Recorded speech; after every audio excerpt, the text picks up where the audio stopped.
তুমি কই গো বাবা?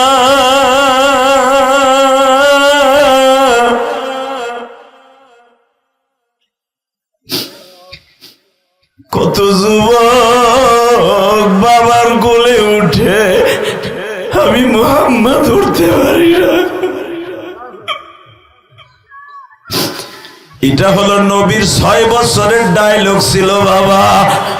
যেদিন আমার নবীর 8 বছর বয়স, তখন তো মা বাবা কেউ বাইসা নাই। তখন নবীর দাদার কাছে নবী থাকতেন। আমার নবী তখন কাবা ঘরের সামনে দাঁড়াই দাঁড়ায় কাঁদতেন আর বলতেন, আজকে আমার মাও নাই, কে আমারে খাওয়াইব?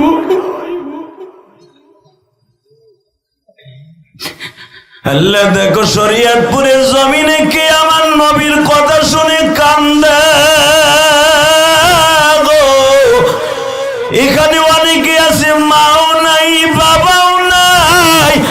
এই যে ইকবালের টাকা আছে, অগো 4টা ভাইয়ের টাকা আছে, পয়সা আছে, আর জনম দুঃখ মিয়া বাবা নাই গো বাবা।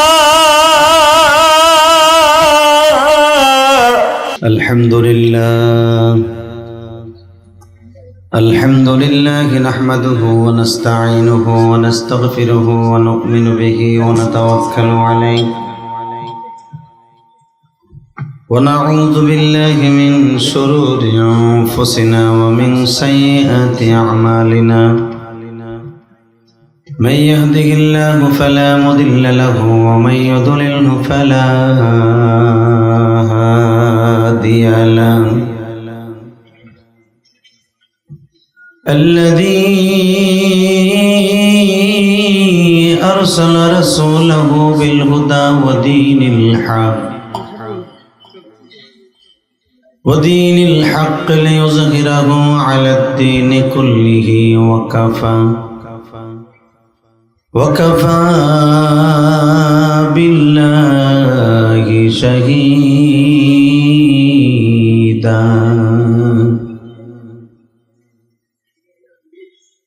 أما بعد فقد قال الله تبارك وتعالى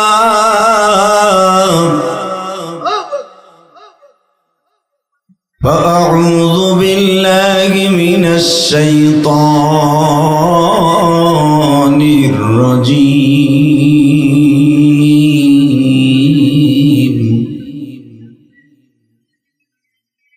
بسم الله الرحمن الرحيم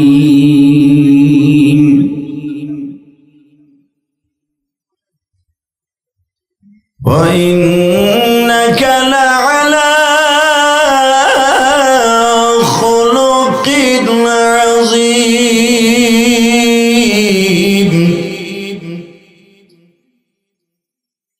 لقد كان لكم في رسول الله أسوة حسنة ولا تجعل يدك مغلولة إلى عنقك ولا تبسطها كل البسط فتقعد ملوما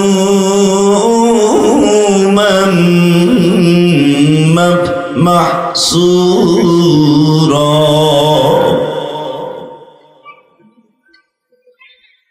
إن الله وملائكته يصلون على النبي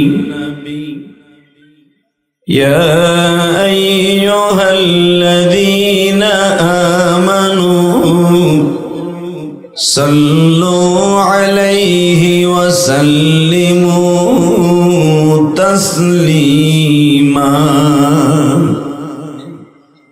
اللهم صل على محمد وعلى آل محمد كما صليت على إبراهيم وعلى آل إبراهيم إنك حميد مجيد নামাজ পড়লে কে খুশি হয়? আল্লাহ নাম আসতে নেন না, জোরে বলেন কে? আরো জোরে, আরো জোরে। রোজা রাখলে কে খুশি হয়? হজ করলে কে খুশি হয়? যাকাত দিলে কে খুশি হয়? আর একটা কাজ করলে আল্লাহ আল্লাহ রাসূল দুজন খুশি হয়, দুরূদ শরীফ পড়লে। যে ব্যক্তি দুরূদ শরীফ দিয়ে তার অ্যাকাউন্টকে ভরপুর রাখবে, সে মৃত্যুর সময় হাসতে হাসতে কালেমা পড়তে পড়তে বিদায় নেবে। যে ব্যক্তির অ্যাকাউন্টটা দুরূদ দিয়ে ভরপুর রাখবে, ফুল করে রাখবে, কবরে যাওয়ার সাথে সাথে সওয়াল জব আসান হয়ে যাবে। কাউরে সওয়াল জব দিতে হবে না, আল্লাহ নিজের পক্ষ থেকে সওয়াল জব হয়ে যাবে। এ ভাই, যারা রাস্তায় দাঁড়ায় আছেন নিচে নামেন। আল্লাহর ওলিরা নিচে নামেন। মগাগুলো এরপরে যদি খাড়াই থাকে, আল্লাহ বিচার তোমার কাছে দিলাম। আল্লাহ, যারা আমি আসার সময় দেখলাম শত শত যুবক রাস্তা দিয়ে বাদাম খাইতেছে আর গল্প করতেছে, ওগো বাড়িঘর তুমি চিনো। ও বোর কাছে বইলে আইছে, মার কাছে বইলে আইছে, ভাড়ার টাকা দাও, ও আর শুনতে যাই। হালাকে ও মার দিয়ে ঘুরতেছে, রাস্তা দিয়ে ঘুরতেছে। আল্লাহ, কি বিচার করবো? ভয় পাইছে, বড়দাদি লাগবো, লাইক গিয়ে যেতে পারে, মুসাফির তো, ঠিক না? ঠিক। আল্লাহ, আমার কলিজার ভাইরা যারা রাস্তা দিয়ে ঘুরতেছে, ওদেরকে তাড়াতাড়ি আসার তৌফিক দান করো। আল্লাহ ওদেরকে হেদায়েত নসিব করো। আল্লাহ ওদেরকে আব্দুল কাদের জিলানির মতো অলি বানায় দেন। ওদের ছেলে মেয়েকে আল্লাহ কবুল করেন। দোয়া করার পর যদি আল্লাহ না আসে, এরপরে বিচার তোমার কাছে। যেরকম মারহাবা। এবার বলেন তো, সর্বময় ক্ষমতার মালিককে? ওই আল্লাহর প্রশংসা। বলেন তো দেখি আলহামদুলিল্লাহ। কেওর ভাঙা বাইতুল আমান জামে মসজিদের উদ্যোগে 24শে ডিসেম্বর 2024 আজকের মাহফিলের সম্মানিত সভাপতি, আপনাদের অত্যন্ত প্রিয় মানুষ, অত্র মসজিদের সম্মানিত সভাপতি জনাব মোহাম্মদ আলী মোল্লা, বারাকাল্লাহু ফি হায়াতি, জোরকার মারহাবা। লোকটার এত সুন্দর ব্যবহার কল্পনার বাহিরে। এবং তার ভাগনা ইকবাল, মামু যেমন ভাগনা হামিদ। মামু ভাগনা যেখানে, আপাত বিপদ নাই সেখানে, জোরকার মারহাবা। ভাগনা যেরকম মামু সেমন, কলিজাওয়ালা মানুষ। আজকের মাহফিলের আপনাদের দ্বিতীয় বক্তা যিনি, উনি সব জায়গায় প্রধান বক্তাই থাকেন। অত্যন্ত সরলিত কণ্ঠ, জ্ঞানগর্ভ আলোচনা করেছেন মুফতি মাওলানা তোফাজ্জল হোসেন আজাদি মাদারীপুরি, বারাকাল্লাহু ফি হায়াতি। আজকের মাহফিলে আরেকজন বিশেষ বক্তা মুফতি মামুন রশিদ আজাদি। মাহফিল পরিচালনায় নুরুল ইসলাম নজরুল। সকলকে জানাই আমার অন্তরস্থল থেকে ধন্যবাদ, মোবারকবাদ। বলেন তো এই মাহফিল আয়োজন করেছে এত সুন্দর করে, আপনারা খুশি না বেজার? এই মাহফিল কি আগামীকালকে থাকবে? এই মাহফিলের জন্য কত শ্রম আমার যুবক ভাইরা দিয়েছে। আমি দেখলাম, আমি যখন প্যান্ডেলের ভিতরে আসতেছিলাম, যুবকদের আত্মচিৎকার, খুশির আত্মচিৎকার, আমার দিলটা ভরে গেছে। যে যুবকগুলো আসলে ওয়াজের প্যান্ডেলে দৌড়ানোর কথা না, ওদের দৌড়ানোর কথা মমতাজের পিছনে, ওদের দৌড়ানোর কথা মনির খানের পিছনে, শাকিব খানের পিছনে। কিন্তু আজকে তাদের পিছনে না দৌড়িয়ে, কোরআনের পিছনে দৌড়িয়ে আমাদের মতো মুসাফিরকে কথা বলার মতো সুযোগ করে দিয়েছেন এত সুন্দর প্যান্ডেলের দ্বারা। আল্লাহ তাদেরকে আপনি কবুল করেন, আল্লাহ তাদেরকে আপনি কবুল করেন। এই যুবকগুলাকে আপনি যে যে পেশা চায়, আপনি সেই পেশা কবুল করেন। কেউ যদি প্রবাসী হতে চায়, ইটালি, জার্মান, জাপান, আমেরিকা, যে যে দেশে যেতে চায়, আল্লাহ এদেরকে কামাইয়ের জন্য কবুল করে নিয়েন। দোয়াটা ভালো করলাম না খারাপ করলাম? এইবার কইবেন হাত উঁচা করে একসাথে, রেডি? হাত চাদর একটা বাইর করেন। চাচা, এক চাচা বউর মতো বই রয়েছে, চাদর মদর গায়ে দিয়ে এমনি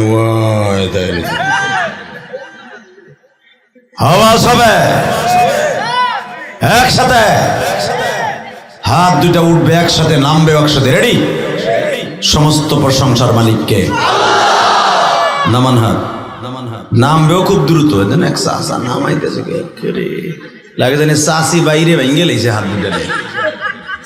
হাত নামবেও যত দ্রুত, উঠবো তত দ্রুত। রাগি উঠাইতে বুঝিনি, রেডি করতে বুঝিনি। একসাথে উঠবে, রেডি, ড্যান্স শুরু করছে। এখান থেকে সহি সালামতে বাসায় যাওয়ার তৌফিক কে দিবেন? নামান হাত। মাশাআল্লাহ, আল্লাহ দেখেন এই হাত দুইটা আপনারে দেখাইছে। এই হাত দুইটাকে আপনি মৃত্যুর আগ পর্যন্ত সতেজ রাখবেন।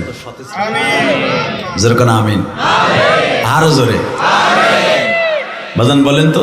এই পৃথিবীতে যত প্রকার মানুষ আছে, সবচেয়ে দামি মানুষ হলো মুসলমান। ঠিক না বেটি? জোরে কোন বেটা, এই কথা আমি কমু, তুমি কমা না। আল্লাহ, এই যে দুলাভাইয়ের পোলারা নিচে নাম, এই ভলান্টিয়ার রাখো, ওইগুলোর বাইরে নামা তো নিচে, তাহলে ধাক্কায় রাস্তা রইবার নেই। তামসা দেখতেছে খারাই খারাই, এই ভলান্টিয়ার, ওই তাবিজ যেটা গলায় দিছে ভলান্টিয়ার এইটাই কারাই দিচ্ছে। এ ভলান্টিয়ার আর কোনো কাজ নাই, সবগুলা নিচে বহ, একসাথে বলেন। যত সময় আলোচনা চলবে আপনারা থাকবেন না ভাগবেন? ইনশাল্লাহ বলেন, আলহামদুলিল্লাহ বলেন। আল্লাহ আপনাদের সবাইকে তৌফিক দান করুন।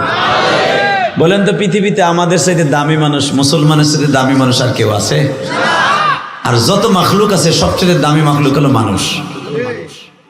লাকাদ কাররামনা বনি আদম, সবচেয়ে দামি মানুষ হলো বনি আদম। কথা ঠিক না?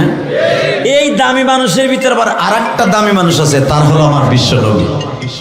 ঠিক না বেঠিক? জোরে কর।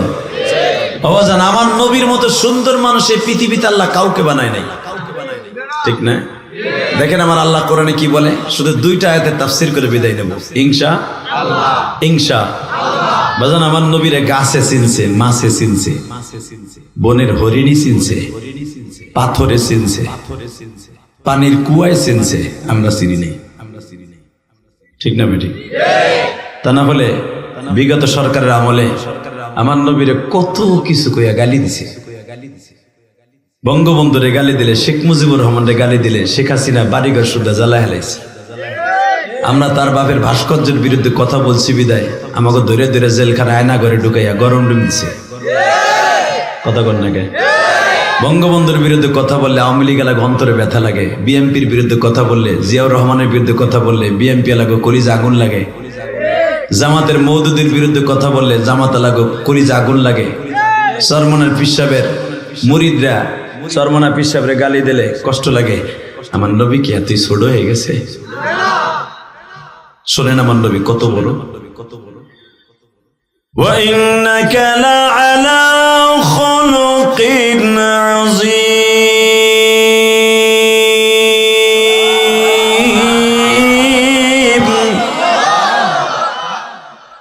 লাকাদ কানা লাকুম ফি রাসূলিল্লাহি উসওয়াতুন হাসানাহ। আমার নবীর কথা শুনে যারা আল্লাহু আকবার বলবেন, জীবনে বেঈমান হয়ে মরবেন না। অন্তত জীবনে একটা বার আমার নবীর স্বপ্ন দেখতে পারবেন। যারা আমার নবীর এই দুই নয়ন দিয়ে একবার স্বপ্ন দেখবে, ওই লোকটা হাসতে হাসতে নবীর গাড়িতে জান্নাতে যাবে। হয়তো নবীর দরদ আপনার আমার অন্তরে নাই, কিন্তু সাহাবীদের দরদ ছিল। কথা ঠিক না বেঠিক? হে বাবা, আমার দিকে তাকান, আমার দিকে তাকান, কোন দিকে ঘাটটা ঘুরাবেন না। আমার চেহারার দিকে তাকাইলে একজন আলেমের খাতিরে আপনার চোখের জুতি আল্লাহ বাড়ায় দিবে। তাকাই থাকবেন না ইনশাআল্লাহ? বলেন তো, এই কোরআনটা কার? জানেন আপনি? মা আয়েশাকে জিজ্ঞেস করেছিল, আয়েশা নবীর চরিত্রের সম্পর্কে একটু ওয়াজ করেন তো। আপনি তার ওয়াইফ, আপনি খুব আদরের ওয়াইফ। মা আয়েশা বলে, আপনি কি কোরআন শরীফ পড়তে জানেন? 30 পারা কয়, হ্যাঁ, পুরো কোরআনই আমার নবীর চরিত্র। আল্লাহ সুবহানাল্লাহ, যারা আসতে কয় বাড়ি করতেন চিনি, কার ব্যাটারিতে জানি ফুল চার্জ আছে, তুই দিস তা তুইও আনে বসে জানতে দিস। ঠান্ডা মাশাআল্লাহ, ঠিক আছে বস। আলহামদুলিল্লাহ বলেন। হে বাজান, শুধু একদিকে মক্কার দিকে মদিনার দিকে দিলটা লাগান, দেখেন কত মজা লাগবে। জীবনে একবার হলো মক্কা মদিনা যাইতে পারবেন। আমার নবী এমন একজন মানুষ, এমন একজন চরিত্রের মানুষ, নবীরে গাছে দেখলে সালাম দিতেন। আমার নবী নদীর পাড় দিয়ে হেঁটে গেলে জেদ্দা যে সাগর, আরবের সাগর, আমার নবী এই সাগর 3 বার পাড়ি দিছে। 3 বার পাড়ি দিয়ে মিশরে গেছে। যেরকম মারহাবা, আরো জোরে, আরো জোরে। আমার নবী যেই স্টিমারে, যেই নৌকায় পার হতেন, মাছগুলো আমার নবীরে সালাম দিতেন। বাবা এখন দিল নরম করবেন। শুধু তাই না, আমার নবীর বয়স যখন 17 বছর, পুরা মক্কার ভিতরে সুনাম হয়ে গেল। মোহাম্মদ নামে একটা বালক আছে, নাম তার আল আমিন। আমার নবী 17 বছরের জীবনে আমার নবীর সুনাম সারা পৃথিবীতে ছড়িয়ে পড়ল। বাজানরে এই সুনামটা শুধু মক্কায় সীমাবদ্ধ থাকলো না, ইয়ামানে, সুদানে, এমনকি মিশরে, ইরাকে, ইরানের জমিনে, বাবা সিরিয়ার জমিনে আমার নবীর সুনাম ছড়িয়ে পড়ল। যেই সিরিয়া এখন মুসলমানের দখলে, আল্লাহু আকবার জোরে বলতে হবে। এই সিরিয়ার জালিম যে সরকার পতন হইল, ফেরাউনের চাইতে সিরিয়াস। আল্লাহু আকবার জোরে বলেন তো। বদমাইশের পতন হয়ে গেছে। টুডু টুমরু এক একটা করে পৃথিবী মুসলমানের হাতে আসবে। এরপরে ইসরায়েল মুসলমানের হাতে আসবে। এই কোরআনের বিরুদ্ধে, আল্লাহর বিরুদ্ধে, রসুলের বিরুদ্ধে যদি বর্তমানে পৃথিবীর যে প্রান্তেই কথা বলবে, পরে জায়গায় লুলা বানায় ফেলাবো। রাজি আছো না নাই? কে কে রাজি আছো? আল্লাহ কিন্তু হাত তুলে দেখে দাও।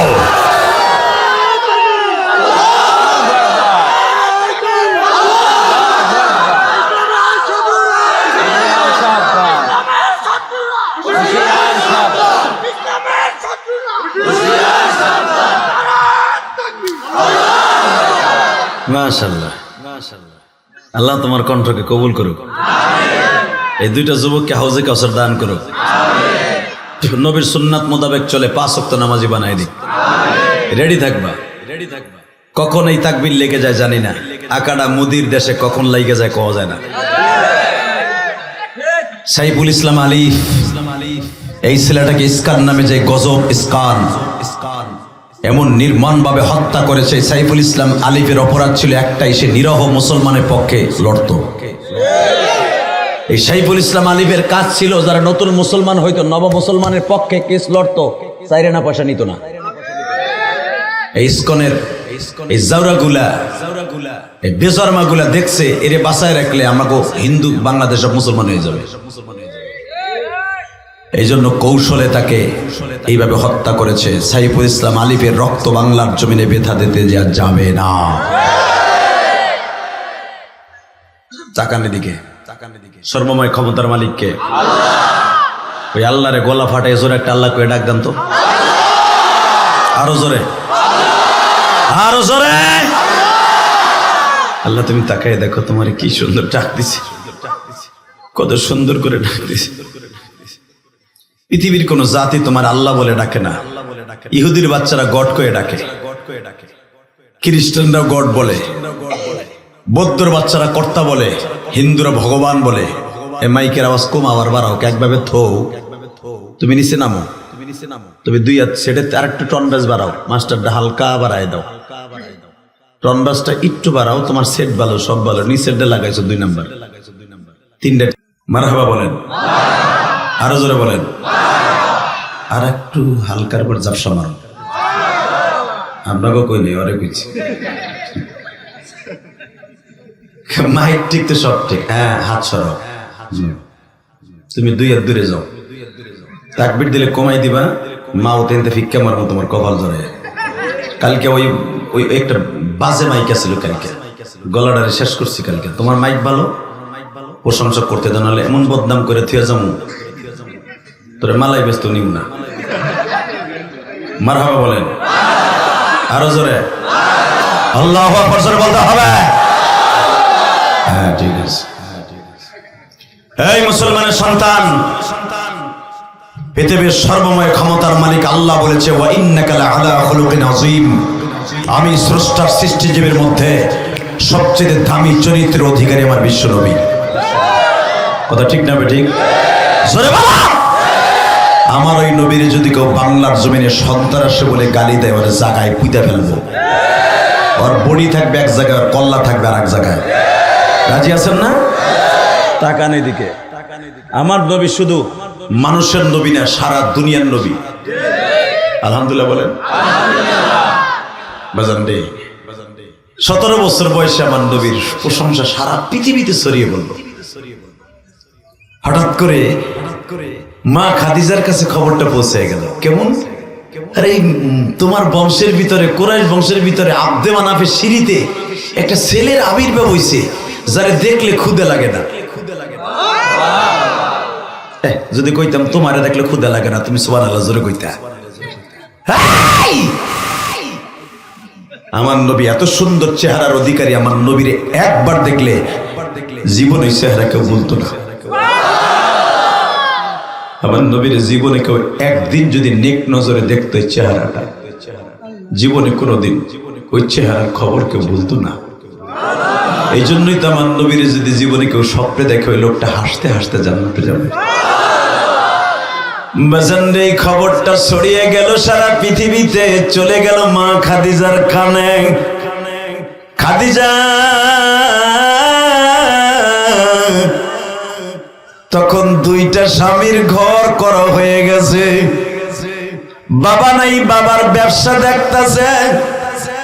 ইন দি মিন টাইমে মা খাদিজা একজন বিশ্বস্ত ম্যানেজার খুঁজতেছে। হঠাৎ করে কে যেন খবর দিল, ম্যাডাম আল আমিন নামে একটা ছেলে, নাম তার মোহাম্মদ ওরফে আল আমিন। ওই ছেলেটারে যদি আপনার বাড়ির ম্যানেজার বানাইতে পারেন গো ম্যাডাম, আপনার ব্যবসায় এত লাভবান হবে, আজও পর্যন্ত আপনার বাবার থেকে নেই পর্যন্ত লাভবান হন না। ওয়া ইন্নাকা লাআলা খুলুকিন আযীম ওয়ালা তাজআল ইয়াদাকা মাগলুলাতান ইলা উনুকিকা ওয়ালা তাবসুতহা কুল্লাল বাসতি ফাতাকুদা মালুমান মাহসুরা।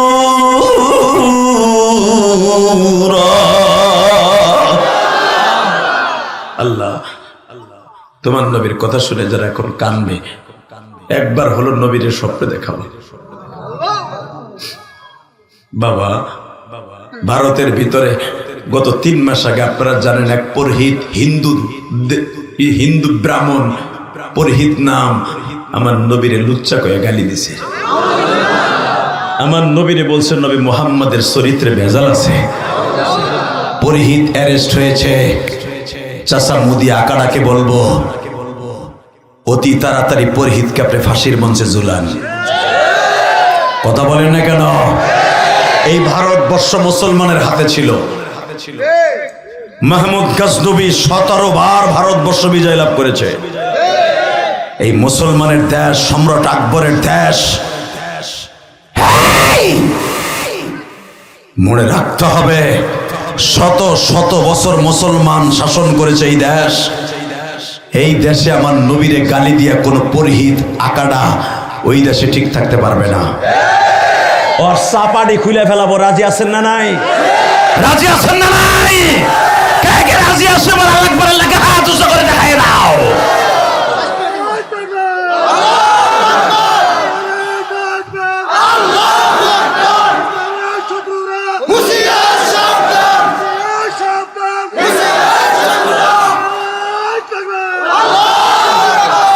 মারহাবা বলেন। শুধু আমার সাথে বলতে হবে, দুনিয়া একদিকে চলে যাবে, আমার নবীরে কেউ বকা দিলে ওর সাথে কোনো সম্পর্ক থাকবে না। আরে বদমাইশ, আমার তোমাদের হিন্দুদের যদি আমরা বকা দেই, তোমরা সবাই এক হিন্দু হয়ে যাও, সংখ্যাগরিষ্ঠদেরকে সংখ্যালঘুদেরকে আমাদেরকে মারে পিডায় আমাকে দেবতারিয়া কথা কয়, আর আমার কলিজার নবীরে গালি দিলে আমাকে কলিজায় লাগে নাই? দেখা যাবে আজকে কার কার অন্তরে লাগে। রেডি আছেন? তাকান, এ ভাই এ তুমি যাইও না হনো, আছেন? কি দেয়া গেল? আছে বলে ইনশাল্লাহ বলেন তো। আমার নবীরে গালি দিলে কলিজা লাগে না? এ শরীয়তপুরে মুসলমান কাজে লাগে না? বুকে লাগে না? মনে ব্যথা লাগে না? তাহলে যদি লাইগা থাকে আপনি জান্নাতি ইনশাল্লাহ বলেন। কেন ব্যথা লাগবে না? যেই নবী আমার ব্যথা লাগাইতে লাগাইতে এখনো কবরে বইয়া উম্মতের ব্যথায় কাঁদে, এখনো আমার নবী ঘুমায় না, এখনো নবী ঘুমায় না। সারাটা রাত্র 24টা ঘন্টা আমার নবী কবরে উম্মতি উম্মতি বলে কাঁদে।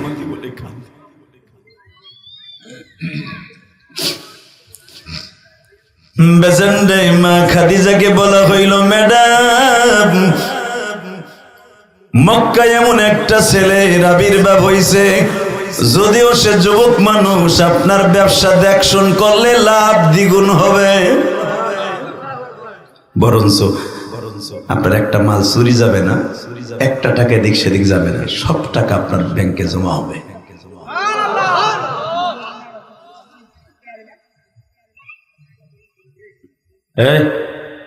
বহা ধাক্কা দিব, আবার তোরা তিনজন একসাথে কথা কইস না। মোটাটা দিকা তুই এদিকে তুই নেব, দুজন একদম বইস না, মারা বাগান আবার কাছে বলি। আমার দিকে তাকাই থাকো সোনা পাখি, তুমি খুব ভালো ছেলে। আমি দেখছি আমি যখন আসতেছি তুমি তাকবীর জোরে জোরে দিছো। আল্লাহ তোমাকে কবুল করো। এই ছেলেরাই কিন্তু একদিন ভবিষ্যৎ।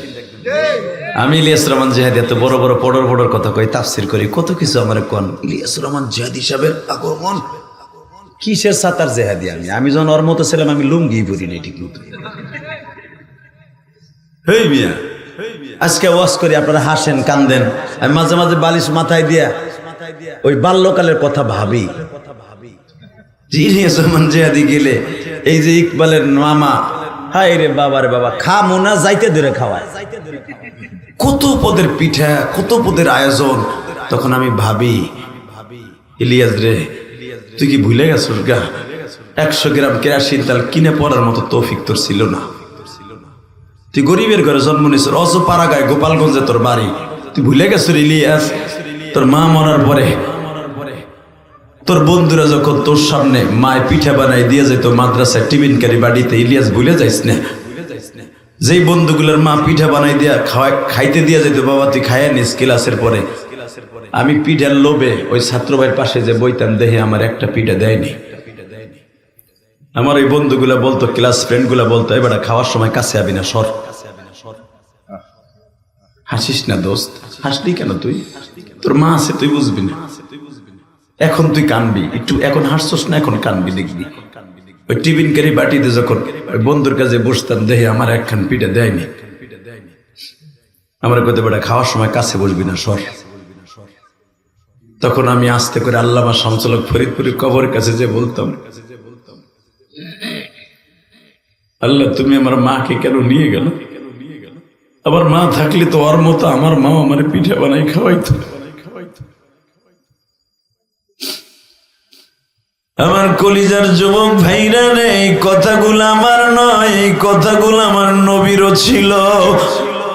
আমার নবী যখন কাবা ঘরের সামনে কোন ছেলের দেখতো তার বাবার কোলে বসা,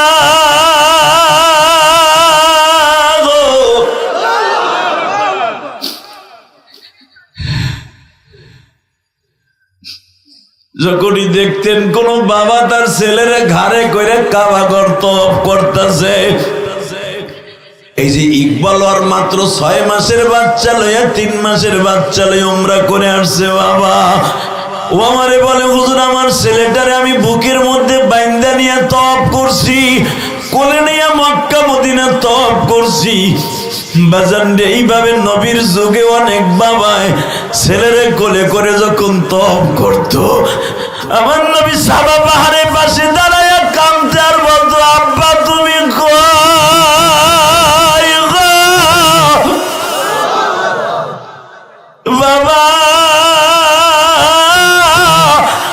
তুমি কই গো বাবা?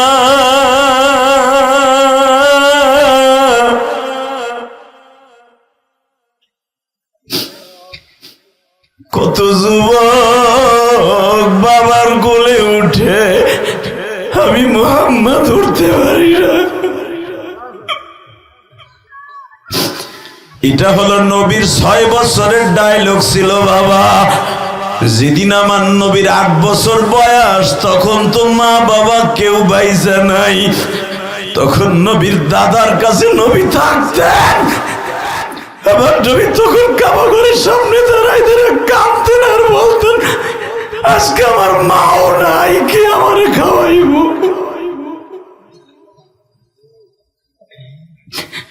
আল্লাহ দেখো শরীয়তপুরের জমিনে কে আমার নবীর কথা শুনে কান্দে গো।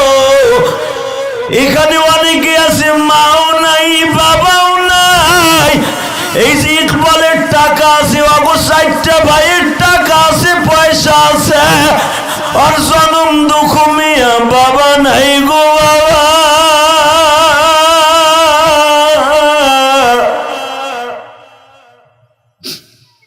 আল্লাহ আর বাবার কবরটা জান্নাতের বাগান বানায় দাও। আমিন। আল্লাহ আজকের মাহফিলের সভাপতি সাহেবের আব্বা আম্মাকে মাফ করে দাও। আমিন।